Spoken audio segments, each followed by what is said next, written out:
Kepala Badan Gizi Nasional sudah bekerja dengan seluruh jajarannya. Ini sudah paling cepat yang kita bisa laksanakan. Dalam Januari, Februari, Maret, dalam 3 bulan mencapai 3 juta penerima manfaat. Hanya masalahnya kalau saya datang ke suatu desa atau suatu tempat, orang tua yang nanya, "Pak, kami di sini belum terima makan bergizi." Jadi ini sesuatu yang mengusik hati saya. Mereka dengar di desa sebelah sudah, dia dengar di sekolah sebelah sudah, dia belum bisa. Saya sampaikan, "Bu, kita berusaha sekeras tenaga, tapi kita tidak mungkin seketika, negara kita sangat besar. Mohon sabar." Tapi saya minta ya, Kepala BGN dengan semua jajaran berpikir inovatif, kreatif. Bagaimana kalau bisa kita percepat? Apa pakai sistem hibrida atau bagaimana ya? Karena kasihan rakyat kita sangat membutuhkan dan mengharapkan. Tapi terima kasih, apapun terjadi ini suatu prestasi yang luar biasa. Saya terima surat-surat dari pimpinan-pimpinan dunia. Mereka bahkan mau belajar dari kita. Banyak kunjungan dari pimpinan-pimpinan negara lain. Mereka bilang salah satu yang mereka ingin belajar dari kita adalah makan bergizi. Padahal kita baru mulai. Ya, mereka menganggap bahwa kita salah satu yang paling serius dan paling besar usaha kita menangani ini. Kemudian salah satu yang luar biasa juga, kita berani meluncurkan Badan Pengelola Investasi Danantara Indonesia. Konsolidasi semua kekuatan ekonomi yang dimiliki pemerintah Indonesia, semua dana, semua aset BUMN kita konsolidasikan. Kita ingin mengelola dengan sebaik-baiknya, setransparansi mungkin, dengan akuntabilitas yang sangat tinggi. Saya beri petunjuk kepada pimpinan Danantara, kalau perlu keputusan-keputusan itu diambil secara hati-hati, dan kalau perlu tidak perlu terlalu cepat. Ini adalah kekayaan anak dan cucu kita, harus dijaga dengan baik. Dan untuk itu saya minta pengawasan, oversight, penilaian risiko sangat berlapis-lapis. Dan saya minta tokoh-tokoh masyarakat ikut mengawasi. Dan saya tegaskan bahwa setiap saat pekerjaan dan semua kebijakan Danantara ini harus bisa diaudit, harus bisa diawasi, harus bisa dipertanggungjawabkan setiap saat oleh siapapun yang menginginkan. Saudara-saudara, tapi ini saya kira adalah terobosan sangat besar. Dengan demikian saya yakin manajemen semua aset di bawah Danantara akan lebih baik, karena kita akan pakai manajemen yang berstandar internasional. Juga dengan beberapa penasihat-penasihat tingkat internasional kita ingin mengajak. Saya juga melihat bahwa kita sudah mulai meluncurkan program cek kesehatan gratis untuk setiap warga negara. Ini sudah mulai di roll out dan sudah berjalan. Saya kira ini juga salah satu terobosan saya kira di dunia, saya kira ya, Menteri Kesehatan ya. Tidak semua negara punya program seperti ini. Kemudian kita juga mengeluarkan peraturan pemerintah nomor 8 tahun 2025, yaitu kewajiban menyimpan devisa hasil ekspor sumber daya alam di dalam negeri bagi semua perusahaan yang menerima kredit dari bank pemerintah dan yang menggunakan aset milik negara bersifat HGU atau HTI atau hak pakai, itu adalah aset negara. Dia terima, dia manfaatkan aset negara, dia terima kredit, dia wajib hasil usahanya harus disetor di Republik Indonesia 100% dan minimal waktu 1 tahun. Ini saya diberi laporan kalau sudah berjalan ini akan menambah devisa kita 100 miliar dolar 1 tahun. Karena ini mulai berlaku 1 Maret, jadi mungkin tahun ini baru sekitar 80 miliar dolar yang akan masuk. Jadi saya ucapkan terima kasih semua pihak yang berhasil sampai Danantara Indonesia diluncurkan. Tadi Danantara cek kesehatan juga sudah berjalan dengan baik, devisa hasil ekspor juga berjalan. Kemudian kita juga sudah putuskan kemarin saya resmikan juga peluncuran bank emas pertama di Republik Indonesia. Kita memiliki cadangan emas ke-6 terbesar di dunia. Ke-6 terbesar di dunia. Tapi kita baru punya bank emas baru tahun ini. Berapa minggu lalu saya resmikan. Jadi juga terima kasih semua pihak yang akhirnya kita sekarang punya bullion bank, bank emas, sehingga rakyat bisa menyimpan emasnya di Indonesia dan tidak di negara lain. Ada negara lain tidak punya satu pun tambang emas, tapi dia punya bank emas, kan itu aneh itu.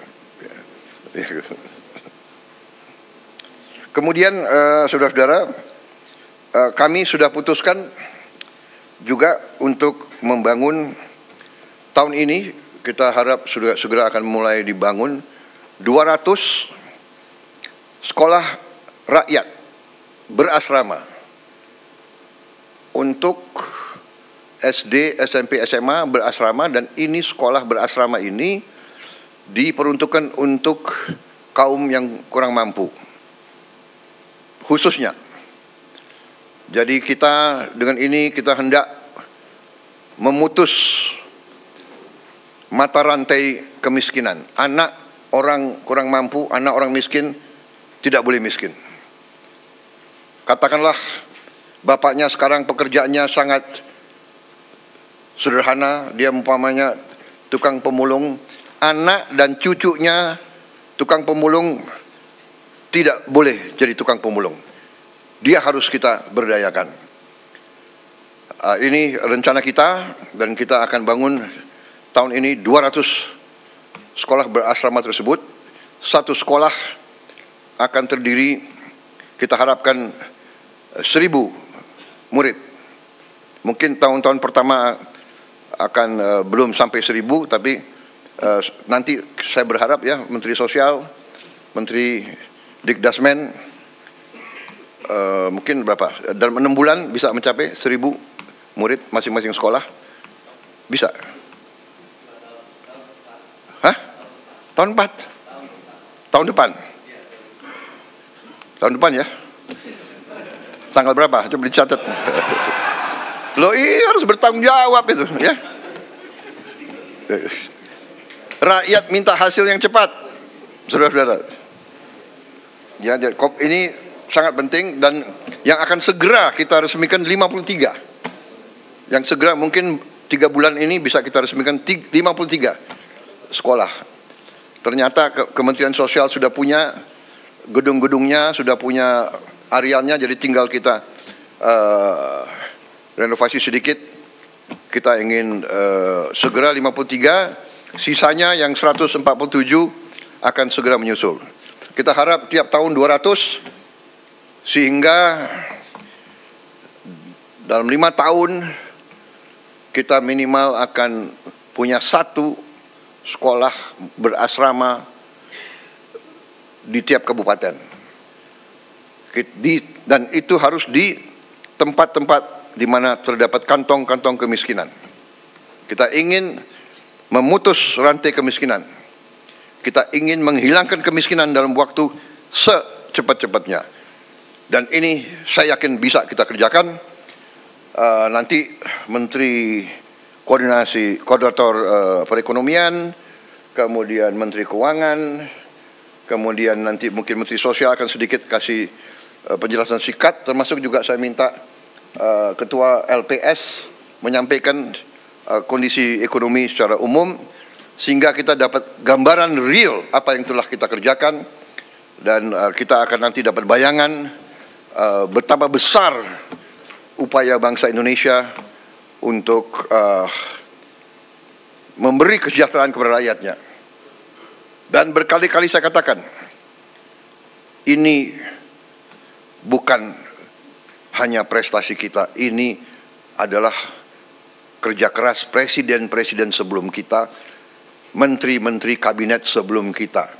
Tidak ada pembangunan bangsa yang bisa dikerjakan dalam 5-10 tahun.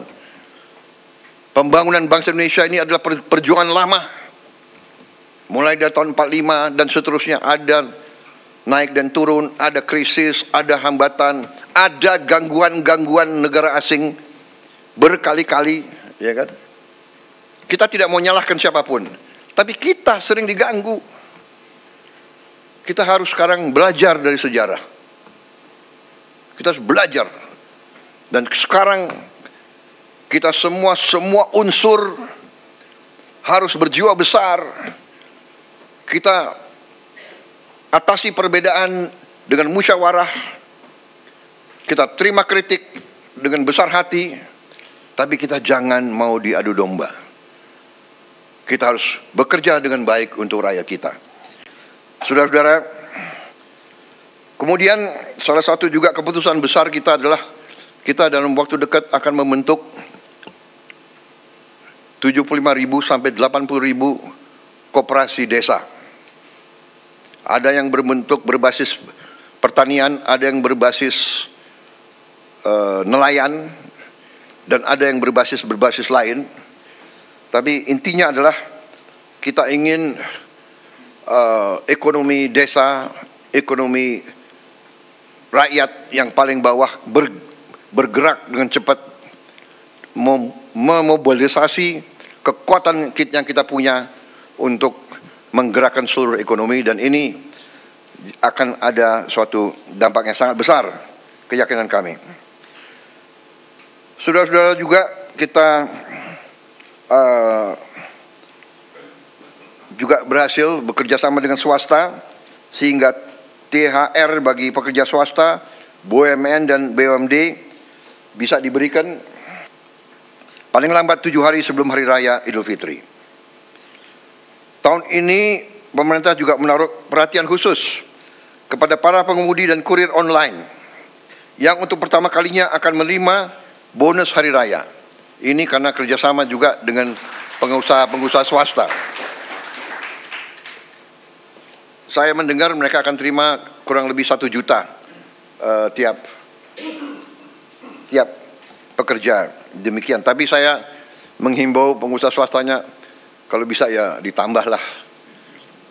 Ini menghimbau, ya kan?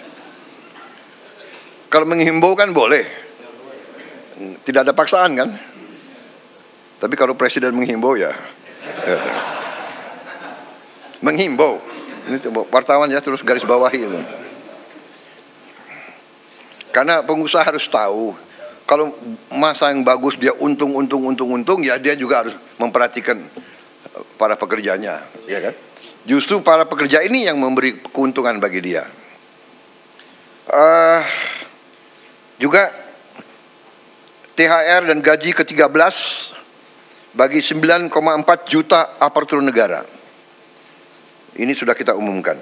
Saudara-saudara, juga untuk membantu masyarakat, kita berhasil untuk menurunkan harga tiket pesawat dalam negeri mencapai 13% penurunan. Ini berlaku untuk periode penerbangan 24 Maret 2025 sampai 7 April 2025.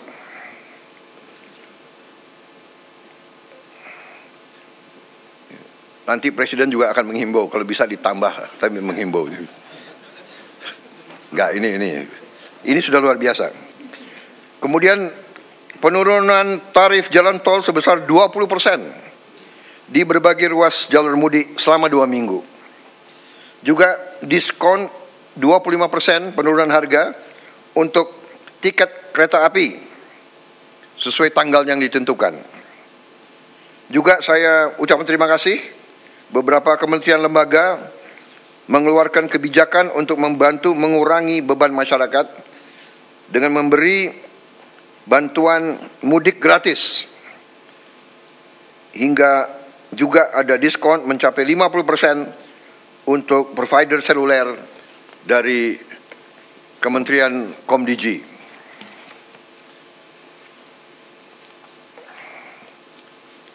Saya kira dengan demikian persiapan mudik saya harap benar-benar disiapkan dengan baik.